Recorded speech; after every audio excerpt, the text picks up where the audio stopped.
I hate to kill the 12 different conversations that are happening right now, but it's a couple minutes past time to begin, so we're going to go ahead and get started. This is going to be probably a little bit of a lighter class than we have with normal because, as I mentioned several times, it's hard to know what to include. This one is kind of hard to really nail down, and so as we approach the later ends of this class, these are the classes that we've kind of exhausted a lot of the other materials, so it'll be mostly kind of application and conversation, probably some reminding going on involved with that too, but these are probably a little bit more lighter classes from here on out, at least this morning is.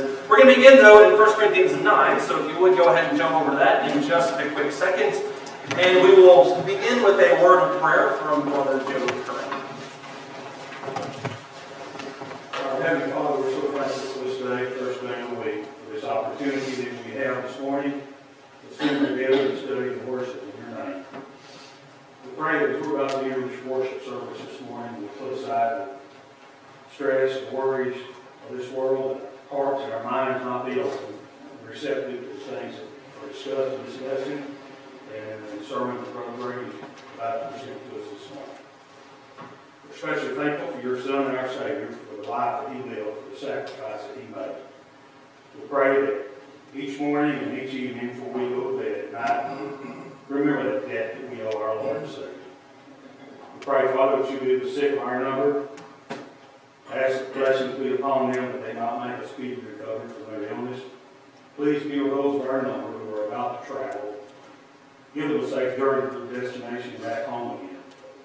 We pray, Father, that each of us as Christians will take advantage of the fellowship that we have at this congregation. Realize the importance of it. And we pray, Father, that you will forgive us of our sins as we repent of those shortcomings. Pray that the footprint that we have in this life, Father, will be one that's worthy. Watch over and protect us. These things we ask in Christ's holy name. Amen. Thank you. Does that scare anybody else? No question. I thought some kind of water monster was coming. No, I thought it was that. As you can see on the board, we're going to be discussing the idea of discipline. This is a concept that is core to the idea of discipleship. You can tell they kind of come from a similar type of root word, and so we're going to be discussing it. It's very similar, at least in the root word context, as we talked about with the idea of learning from last week, the idea of discipleship, always be learning. I think maybe that was 2 weeks ago. But discipline is core to the idea of what it means to be a disciple. That's basically the entire idea. The idea of the possibility of kind of reining your things in to focus on one specific goal. That's core to the idea of discipleship. I'm going to begin, though, with an illustration. There's a study that was done in the 70s that tracked a bunch of kids. And you may have heard of this illustration, you may have heard of this experiment. It was really famous, done in the 70s. And it was basically, the whole conversation or the whole experiment revolved around the use of marshmallows. And what they did was they took a bunch of kids, I think there was probably 150, 200 kids, and they put them inside this room and they put a marshmallow in front of them. And unbeknownst to the 3 to 5-year-olds, that was the age range that they were working with, not unbeknownst to them, but they took these kids, they put them in the room one by one, and they put a marshmallow in front of each one of these kids individually. And these researchers told them, if you can hold off from eating this one marshmallow, we're going to leave the room for anywhere from 10 to 30 minutes. They didn't know if they were ever coming back. But they said, when we come back, if you can hold off from eating this marshmallow, I'll give you a second marshmallow. And as you can imagine, putting marshmallows in front of a bunch of 3 to 5-year-olds, the results were somewhat mixed. Over 75% of the kids that had a marshmallow placed in front of them ate the marshmallow immediately. It's probably what I would have done. The other quarter just kind of sat there. They looked at the marshmallow, they fidgeted with their fingers, they turned around to completely avoid looking at the marshmallow. And what they did when they came back, the ones that had not eaten the marshmallow, they gave them the second marshmallow and they went on about the study. But that was basically the core part of the study. And what they did was they took those kids that didn't eat the marshmallow, the ones that were able to resist, that 25%, and they tracked them through the next 30, 40 years. And this was a study that just ended about 15, 20 years ago. And what they discovered was the kids that ate the marshmallow right away did pretty well in life. They were very average, they were good people, there's nothing about their character. But the people that were able to resist eating the first marshmallow and waited until the second marshmallow, their scores were off the charts. These were people that were high achievers, they exhibited strong aspects of self-control, discipline, perseverance, high academic learning, high test scores. And there's been a lot of studies about this type of study over the years. There's been people that have tried to debunk it, but there's been no kind of definitive proof that denies the findings within that study, that shows that that the idea of discipline, the ability to control yourself when temptation is right in front of you, that has huge repercussions in your life. These were kids that did very well in school, did very well in life, did very well in business. And so there's something to that idea of being disciplined that I think is really important to us as Christians, especially important to us as humans. And I think that study does a good job of defining what discipline is. Usually when we've gone through this study the last several weeks, we've asked what these 4 things are. What does it mean to be learning? What does it mean to be committed? I think this conversation or this study does a good job of explaining what discipline actually is. Because when you look at this study in a nutshell, you have 3 kind of core components. First and foremost, you have a goal. The goal is very simple. Every kid wants what? Not just 1 marshmallow, but what? 2 marshmallows. That's the goal. The opportunity is you have 1 marshmallow in front of you now. You can eat that right now. That's what's teased in front of you. The challenge ultimately is, or the question is, can I wait upwards of 30 minutes? Can I go 10, 15 minutes, however long it's going to take? These kids had no idea when these people would eventually come back. So can I wait upwards of 30 minutes without eating this one thing in order to attain the second thing? That's kind of the question that's in view. And that's essentially what discipline is. When we ask to define what discipline is, it's the ability to look towards a goal and use the focus on that goal to deny the things that detract from the goal. That's, I think, a good explanation of it. You can see much the same type of thing in 1 Corinthians chapter 9. Look at that if you would, if you're not already there. 1 Corinthians chapter 9 is kind of the seminal section that discusses the idea of discipleship, or at least the idea of discipline. 1 Corinthians chapter 9, starting in verse 24. He says, "Do you not know that those who run in a race all run, but only one receives the prize? Run in such a way that you may win. Everyone who competes in the games exercises self-control in all things. They then do it to receive a perishable wreath, but we an imperishable. Therefore, I run in such a way as not without aim. I box in such a way as not beating the air. But I discipline my body and make it my slave, so that after I preach to others, I myself will not be disqualified." What is Paul talking about in 1 Corinthians 9, 24 through 27? Yes? He's like in the Christian race or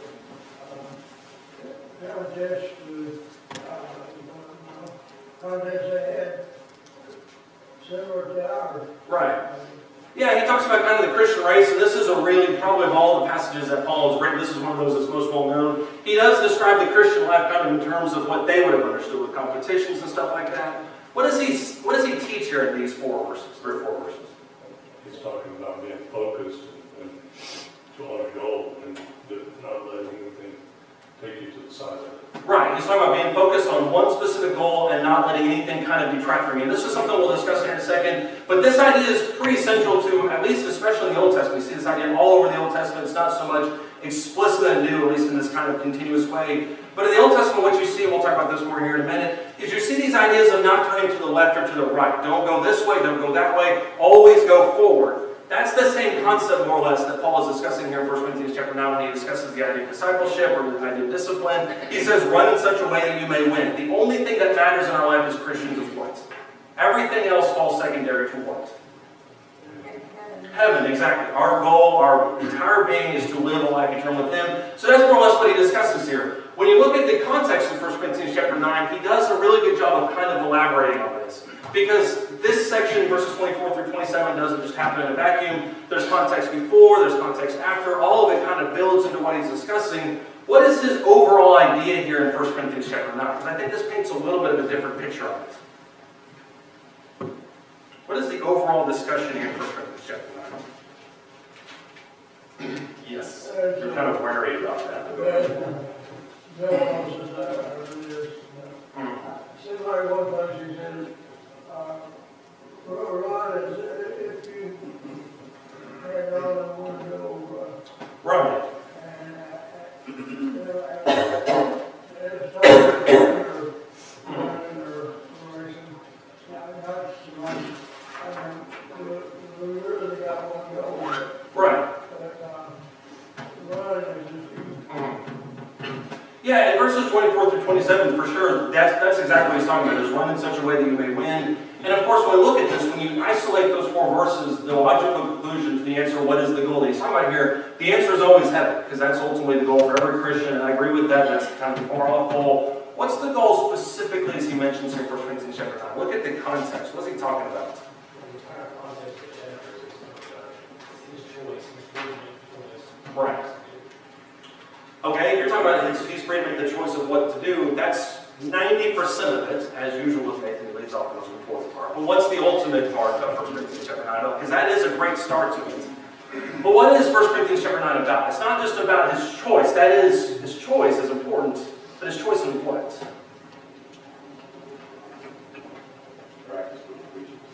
Practice what he preaches is maybe a little bit of it, yeah. Yes, Howard? It shows that some kind of boxing preach going back there. He's in fight and 1, 2, 3 right there.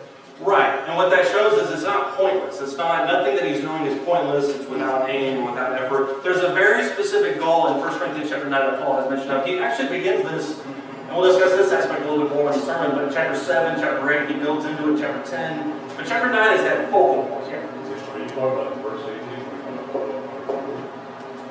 I'm actually talking about verse 19, but I will read verse 18 just to make sure. 18 is talking about that preaching when they present the gospel free of charge so that they can use the gospel. Right, that is exactly what I was thinking of. I was thinking that verse 19 was where I was going to pick up. But you're right, verse 18 is kind of the impact verse. His point is mentioned there in verse 18. That's exactly what I just mentioned. His goal is that he can also offer the gospel without charge so that not to make use or full use of his right in the gospel. What does that mean, though, when he says that? What is his full use of the right of the gospel? Why does he care about not offering it or offering it free of charge? Why does he care about that? Oh, okay, that doesn't know. That's not the answer to the question. At least he's honest. Kind of made it point that, he has works as he preached. Right. He has the right not to work and take money like you do.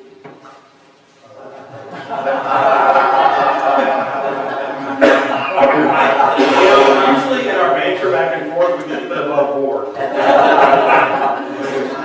Oh, continue, please. Keep talking. That's what I want to hear. So that he would not be a bad example or be influenced by the money that they're giving him. That he's doing this free will, free of charge, and that's his ultimate goal, is just to preach as he should. I'll be expecting to talk about it all on my desk or something this week. And we have a front view for you after the sermon. Everything that Joe said was right, with the exception of the very personal nature of it. But everything he said was right. There's an attitude that Paul has here in 1 Corinthians chapter 9 to not preach the gospel to preach the gospel free of charge. And as you mentioned so eloquently, that's his primary goal. But the question remains, why is it that that's his primary goal? Why is it that he wants to preach the gospel free of charge? Why does Paul specifically want to do that? So nobody be left out. I don't know if that's the case, but because if that's the case, then he would having to work, to make tents and stuff like that would detract from his ability to go and do that type of stuff. So I don't know if that's specifically his goal, but I think that it's a goal, not in this specific instance. Yeah, Howard? And he will take his, that's the reason he's preaching. Right. He's preaching for maximum effect, but the reason that he preaches free of charge is what? What does he not want to happen? Go ahead. Just verse 17 says he does this of his own will. If he Right. does of his own will, he has a reward. Right. If not, he's just Right. stupid. As he mentioned earlier, I think in this chapter, he does feel a strong compelling to preach the gospel. But as you mentioned, this is kind of his liberty that he has to preach it without charge. And so there is that kind of added bonus onto that. But what does he not want to happen? Well, in verse 3, I don't know if this is where it is, it says, my defense to those who contain me. So he's Exactly. doing his hand. Exactly. And every little thing he does Right. His magic. is great. Yeah. I'm sure there's critics out there. Right. You're exactly right. There's people that would look at the situation and say, well, if he's preaching, if he's taking money, then he's getting fat on it. Their accusations were just everywhere, as we can see this morning. But those types of accusations were just everywhere. You're in it for some kind of selfish notion. You're in it for yourself. And that's, I think, what he's talking about here. Zach, did you have something? Yeah, he's dealing with two opposing sides of people here. He's dealing with one group saying, what, you won't take our money? Is it dirty somehow? Is it not good enough for you? And that's why he says, look, I have a right to, in fact, you have an obligation to pay me. Mm-hmm. And then he has to deal with the other side of it, though, and say, oh, okay, so you're only doing this so that you can get paid. Right. And so he's having to deal with both things at the same time, and that's a pretty narrow strait. So. Yeah, as is the case with Jesus, no matter what he does, there's going to be critics one way or the other. People say, well, Jesus so famously said, I came neither eating nor drinking. They say you have a demon. John the Baptist came eating and drinking. You say he's a glutton. So there's this constant attitude of I can't do anything right. That's kind of more or less what he's battling here. Is people say, well, how come you're not getting paid? What are you in it for? Your environment, which I mentioned. Those people that say, well, you're taking money, that means that you're in it for your own personal gain. That's more or less what he's addressing at this point. Yes, Andrew? Right. It's not going to be the money on either side. There is gold, is heaven, and that came to Jonathan, and either side. Right. Even though he feels compelled to preach the gospel, there's still a little bit of extra bonus on top of that he preaches it without charge, that he sacrifices things in his life to spread that, I think, even more. And so you're exactly right. When you look at the goal that's in 1 Corinthians chapter 9, the ultimate goal is a gospel without hindrance. It shouldn't be hindered by anything. Nobody should be able to say anything back to me. Nobody can accuse me really of anything. And that's more or less what he mentions here in verses 19 down to verse 23. He says, for though I am free from all men, I have made myself a slave to all so that I might win them more. To the Jews I became as a Jew, so that I might win the Jews. To those who are under the law, as under the law, though not being myself under the law, so that I might win those who are under the law. To those who are without the law, as without the law, though not being without the law of God, but under the law of Christ. This is very typical Paul writing, by the way. So that I might win those who are without the law. To the weak I became weak, that I might win the weak. I have become all things to all men, so that I might by all means save some. I do all things for the sake of the gospel, so that I may become a fellow partaker of it. That's the text that immediately branches into verses 24 through 27. But what does that section mean in verses 19 through 23? So we quote it all the time. The Jew I became a Jew, the Gentile became a Gentile. Yeah.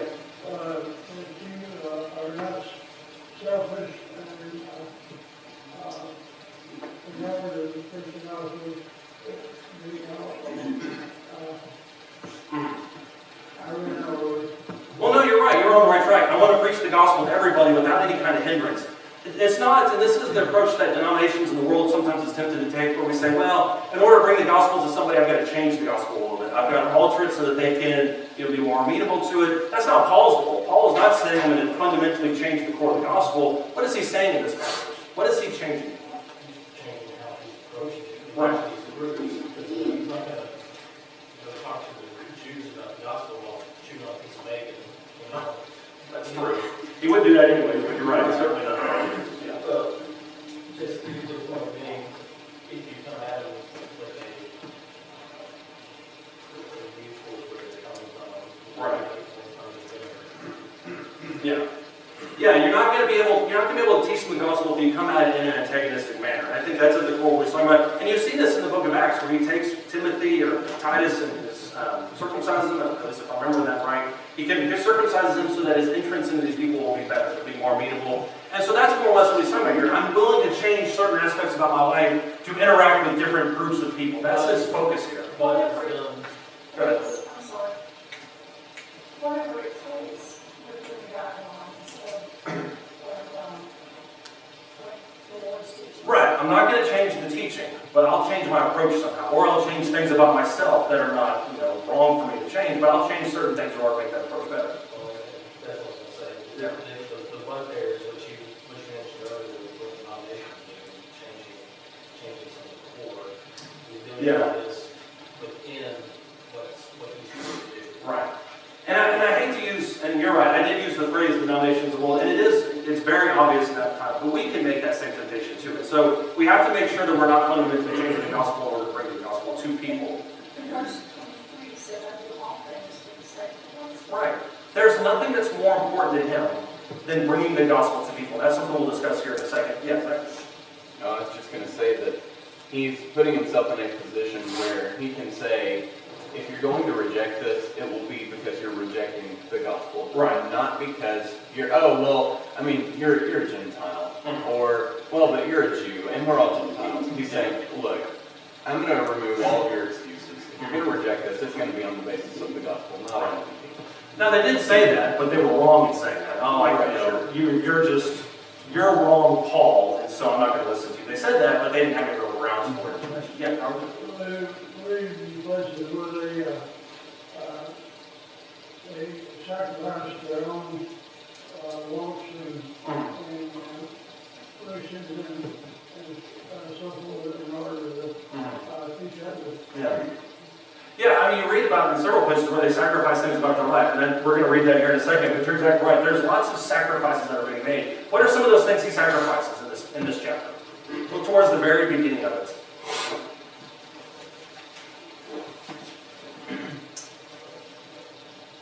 Actually,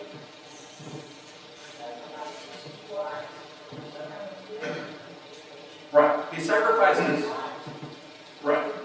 He sacrifices right to earn a living from it. He sacrifices other things. That's one of the two that he mentions here. Look in verse 3. He says, my defense to those who examine me is this. This is what happens. Zach mentioned, I think Jeff mentioned earlier. Do we not have a right to eat or drink? Do we not have a right to take along the believing wife, even as the rest of the apostles and the brothers of the Lord that see us? Or do only Barnabas and I not have a right to refrain from working? Who at any time serves as a soldier at his own expense? Who plants a vineyard and does not eat the fruit of it? Or who tends a flock and does not eat the milk of the flock? What's his point there in 3 through 6? We have a right to do what? We thank for your labor. Right, we have a right to have advantages in this life. Just like everybody else, we can take along a believing life, we can eat and drink at our leisure because we understand the freedom that's involved in the gospel. We have the right to be paid for it. Those are the things that he's sacrificing. So when we talk about the opportunity in Paul's mind is I could indulge myself in these types of things. I could take a wife, I could be paid, I could do all these different things. But what's the question ultimately? If the goal is a gospel without hindrance, and you have these more or less hindrances in the eyes of people, what's the question then in Paul's mind? How does he discipline himself? Because that's what he says in verses 24 through 27.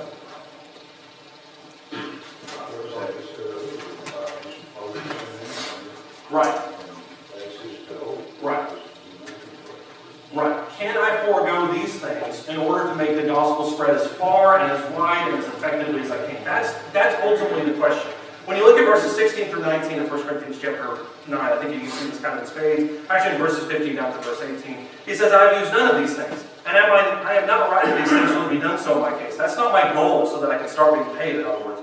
For it would be better for me to die than to have any man make my boast an empty one. If I preach the gospel, I have nothing to boast of, for I am under compulsion, as we mentioned a second ago. For woe is me if I don't preach the gospel. But if I do this voluntarily, I have a reward. But if against my will I have a stewardship entrusted to me, what then is my reward? In other words, I'm under compulsion to do this, mainly because he's an apostle. What then is my reward? That when I preach the gospel, I may offer the gospel without charge, so as not to make full use of my right to the gospel. His opportunity is I can indulge myself in these different things, but what's the real question? What's he sacrificing?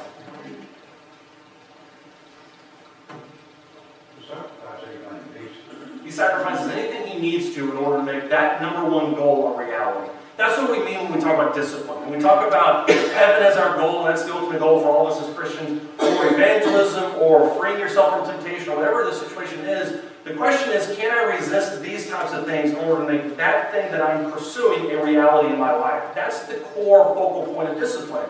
And in case you think Paul is saying all this in a vacuum, if you jump back to chapter 7, for instance, we'll talk about this a little bit more in the sermon this morning, but if you look at 1 Corinthians chapter 7, starting in verse 29, he says, but this I say, brethren, that the time has been shortened, so that from now on those who have wives should be as they had none. Those who weep as though they did not weep, those who rejoice as though they did not rejoice, those who buy as though they did not possess, those who use the world as though they did not make full use of it, for the form of this world is passing away. I think that's strongly tied to the present distress that he mentions earlier. But look at what he says in verse 32. I want you to be free from concern. One who is unmarried is concerned about the things of the Lord, how he may please the Lord. But one who is married is concerned about the things of the world, how he may please his wife. His interests are divided. The woman who is unmarried, the virgin, is concerned about the things of the Lord, that she may be holy both in body and spirit. But one who is married is concerned about the things of the world, how she may please her husband. This I say for your own benefit, not to put a restraint upon you, but to promote what is appropriate and to secure undistracted devotion to the Lord. What's the goal in verse 35, 1 Corinthians 7? For all of us to a certain extent. Right. The goal for all of us is devotion to the Lord. That's kind of his ultimate goal. But the undistracted part of it only comes when we what? And this is kind of the core of his whole discussion about the widows, the virgins, whether or not it's right to marry. He says if you don't want to marry, you don't have to, because why? What does that free you up to do? Serve the Lord in an undistracted manner. Focus 100% of your attention on that. When you look at chapter 8, it's much the same kind of thing. Chapter 8 is kind of a shorter chapter that's just jammed in there. But what does 1 Corinthians chapter 8 discuss?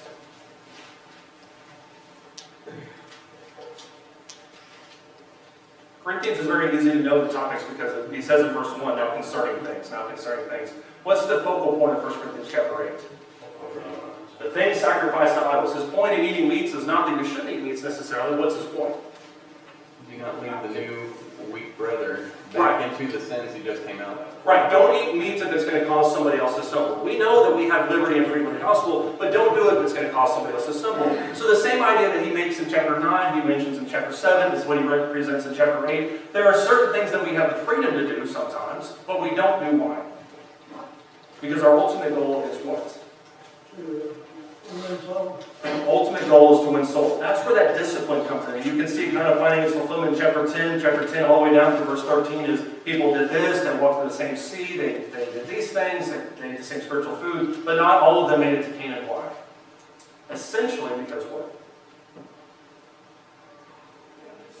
They were disobedient. They hadn't disciplined themselves. And when you look at, for instance, in 1 Corinthians chapter 10, and verse 6 and 7, it talks about craving evil things. It talks about them being idolaters. It talks about them being immoral. It talks about them trying the Lord, grumbling in verse 10. So there's all sorts of things that they should have been able to rein in, and they did not. And because they didn't, what happened to them?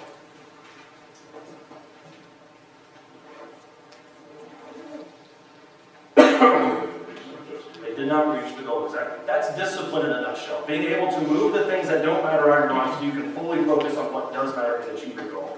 Somebody have any thoughts or comments?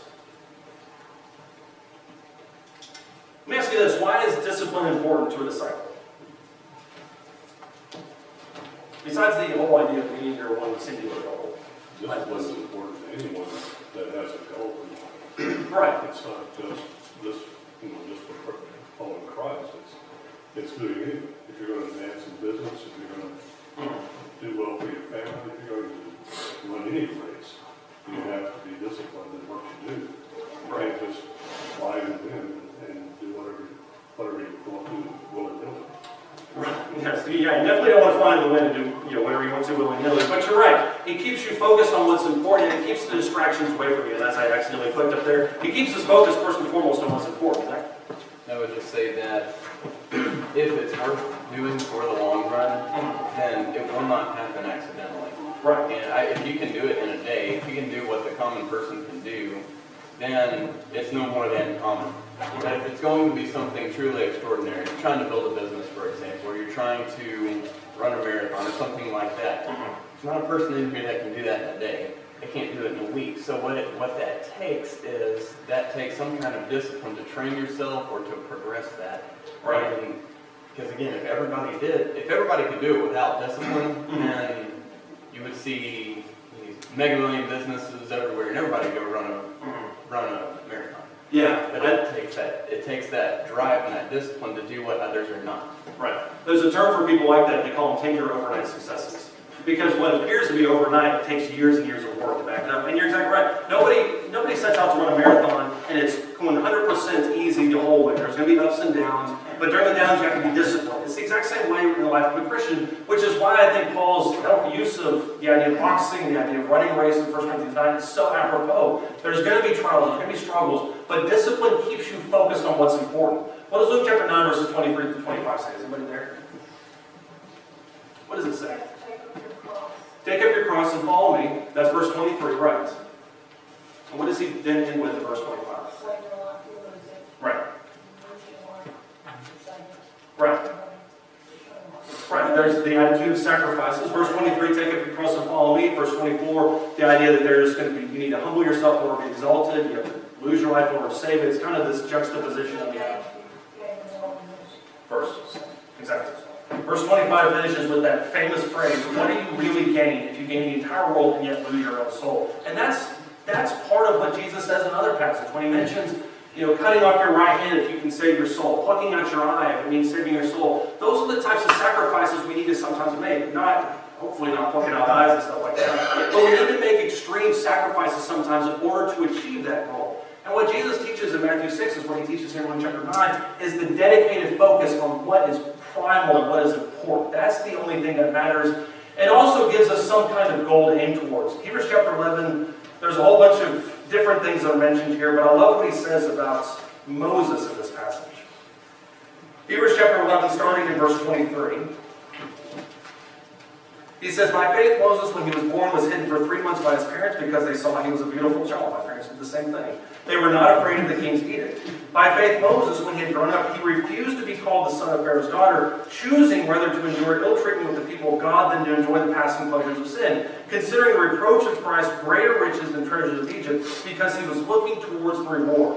What does Hebrews chapter 11, 23 through 26 reveal about Moses, besides the fact that he was handsome, at least as a baby?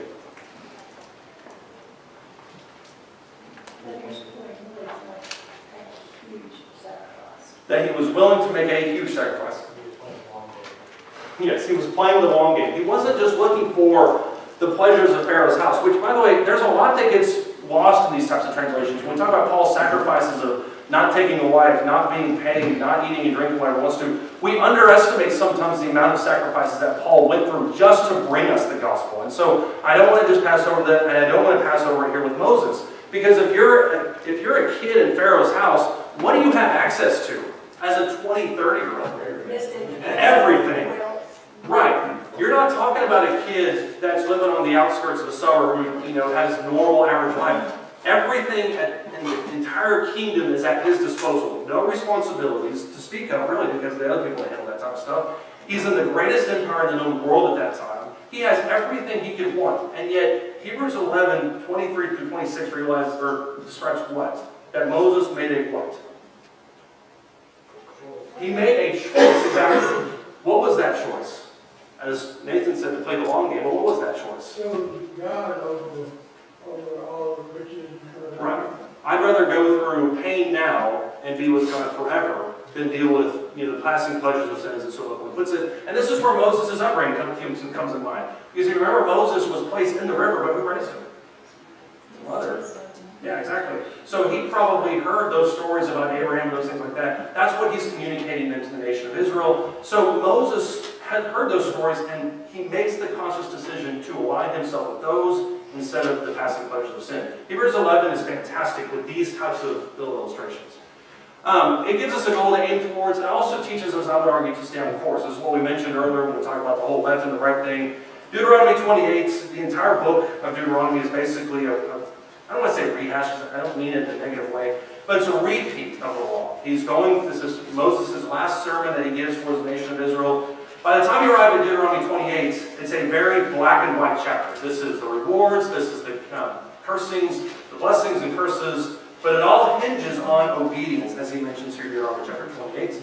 And this middle section, primarily in verse 11, this acts kind of as a transition, but it also serves as a reminder to these people. He says in Deuteronomy chapter 28, the Lord, verse 11, will make you abound in prosperity, in the offspring of your body, in the offspring of your beast, in the produce of your ground, in the land which the Lord swore to your fathers to give you. The Lord will open for you his good storehouse, the heavens, to give rain to your land in its season, and to bless all the work of your hand. And you shall lend so, or to many nations, but you shall not borrow. That's a really powerful phrase too, by the way. Verse 13, the Lord will make you the head and not the tail. You will only be above. You will not be underneath. If you what? Listen to the commandments of the Lord your God, which I charge you today to observe them carefully. What is God promising them in Deuteronomy 28?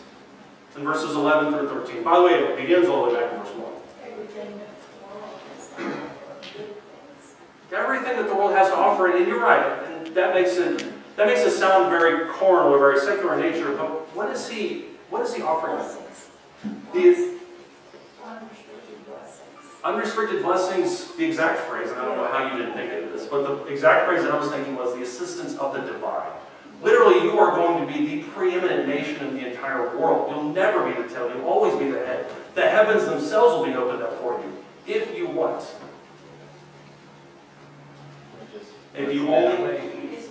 All you have to do is obey. Is that an easy command or is that a hard command? Sounds easy.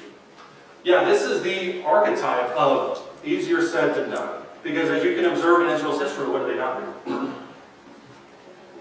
They didn't obey. Time after time, they obeyed when times were rough. They cry out towards God. They then kind of get, fat and happy, and they start going off on other stuff. They repent. God punishes them. Then they repent.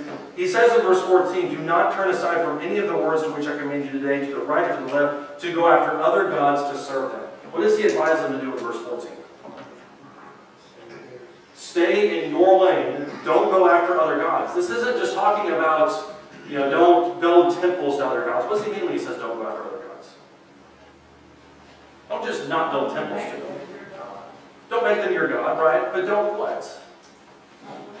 Don't worship them. Don't engage in their practices. Don't be like them. Which is what makes 1 Samuel chapter 7 so powerful when they say we want a king like all the other nations. You can see the decline of Israel when they get to that point.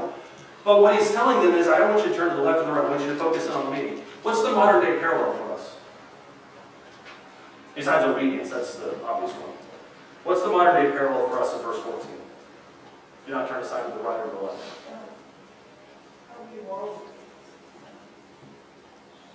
Don't be worldly.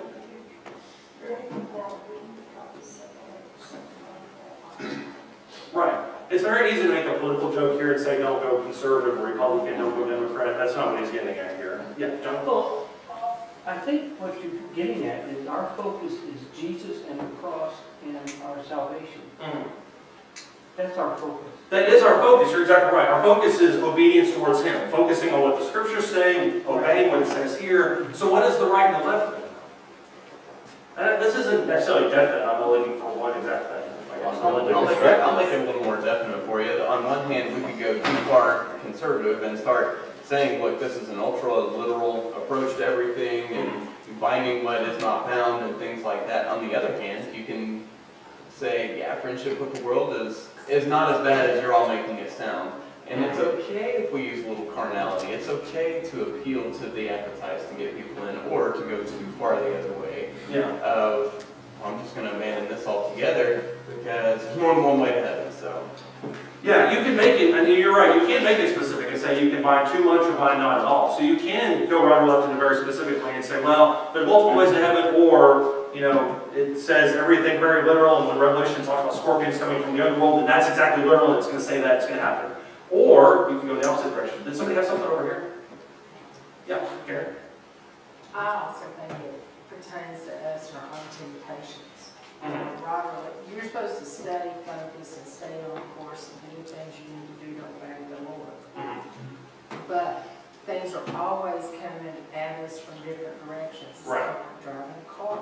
And just about the time you think you've got everything under control and you're just like, oh, I'm the best Christian in the world, I'm doing everything right, the devil throws something at you that you don't see coming, and Right. you need to be diligent in looking out for those things, because it's just kind of like, to me, it's kind of like driving that car down the interstate. You know, it's coming from the left or the right. Right, you can take it personal and say, well, and I think that's a perfect application of it. You can make it very personal and say, well, I understand what the Bible says, but I think it means this, or it really means this. Or you go the opposite direction and say, well, this guy told me it means this, and that sounds better than what I'm reading here. So you can make it very personal. In regards to temptation, you can apply the same regard. I've been free from this temptation for years, and so it doesn't matter if I have that drink. I can go into these situations. And you use your human wisdom to kind of supplant what you know to be the truth and what your foundation is. And ultimately, that's what happened with the Israelites. They didn't make the switch from Jehovah to Baal overnight. What happened to them? It's how temptation infiltrates every life.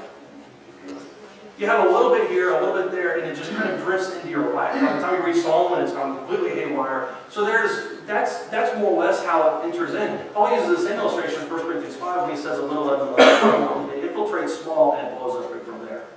Do we have any thoughts or comments on that?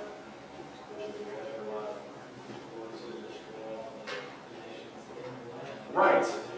Annihilate them. Get rid of them. Because it's not about, you can't have them be a part of your world and kind of compromise with them. That's exactly right.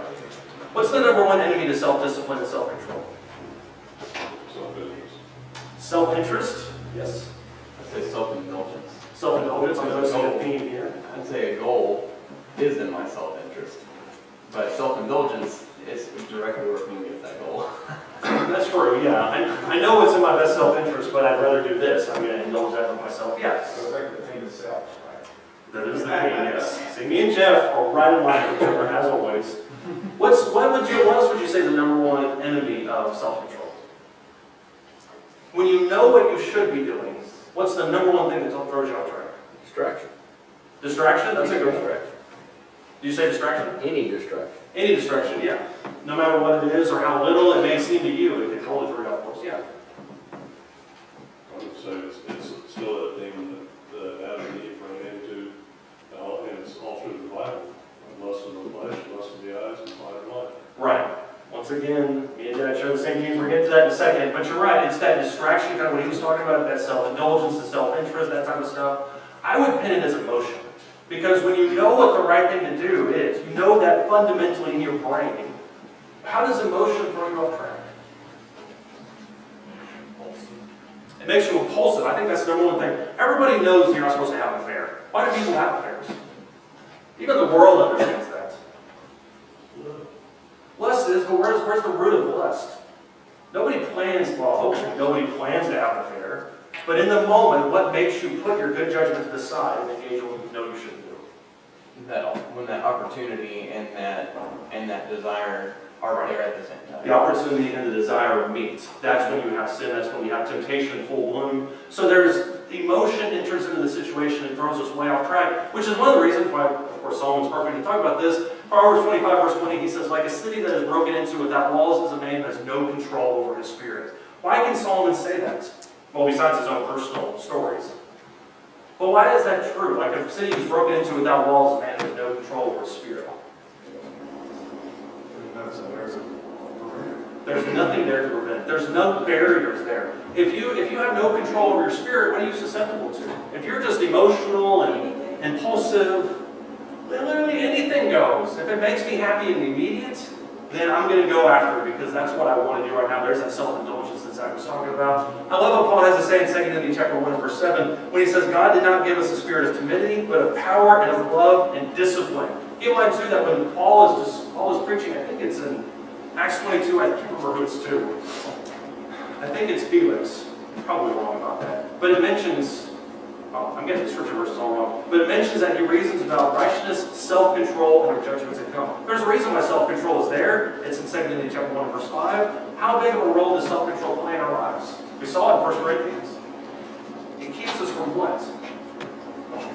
It keeps us from straying. Our emotions, our impulses tries to take us off the track, but we have to keep ourselves in the straight and narrow. Genesis chapter 4, verse 7. I love this section for all of its horrible teachings, the fact that it teaches very bad things. But Genesis chapter 4, Cain and Abel are not in the garden, they're outside the garden. They're presenting sacrifices. What does God do with Cain and Abel's sacrifices? He accepts Abel's, he accepts Cain's. Abel's happy, what happens with Cain? What's Cain's reaction being denied by God? Disapproved. He's angry, exactly. What's his response after that? He eventually does what? He blames it on brother, exactly. But if you look at Genesis chapter 4, verse 7, this is one of the most telling verses in all of Scripture to me about the nature of sin and temptation. But God says to him, if you do well, sin is crouching at the door, and it's desirous for you, but you must master it. That second half of Genesis chapter 4, verse 7 is so telling, because what does it relate to us about the nature of sin? It can be mastered, right. Sin is crouching at the door, but you must master over it. What else does it tell us about the nature of sin? Well, it needs permission. Well, it needs permission, right. That's a little bit what George mentioned, but you're right. It needs a willing accomplice kind of thing, yeah. What does it tell us about the opportunity? It's always there. It's always there before us. Amp that up a notch. What does it tell us about the opportunities for temptation? When are we the most vulnerable? I'm sorry, Richard. When we're very emotional, yeah. What's the correlation between those two ideas? If you not do well, sin is crouching at the door. Why is it that when you don't do well, sin is crouching at the door?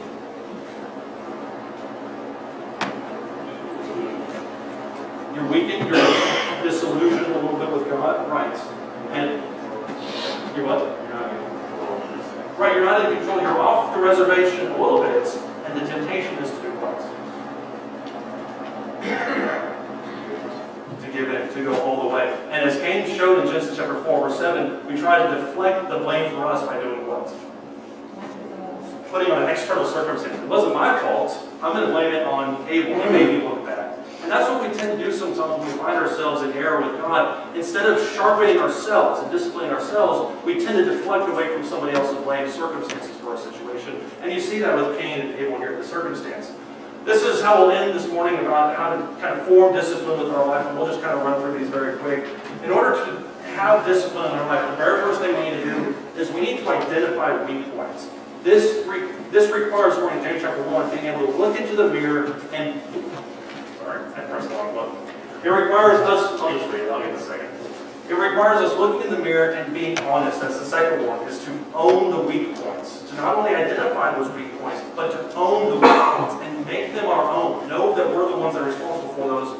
The third step that would have been up there is to follow a plan. Have some kind of course of action. If you find yourself in temptation, falling into the same temptation over and over and over again, form a plan so that you don't enter into those same kind of environments. And if you do, have something that you can get yourself out of. An accountability partner or some kind of hobby that you can engage your mind in or something just to follow the plan.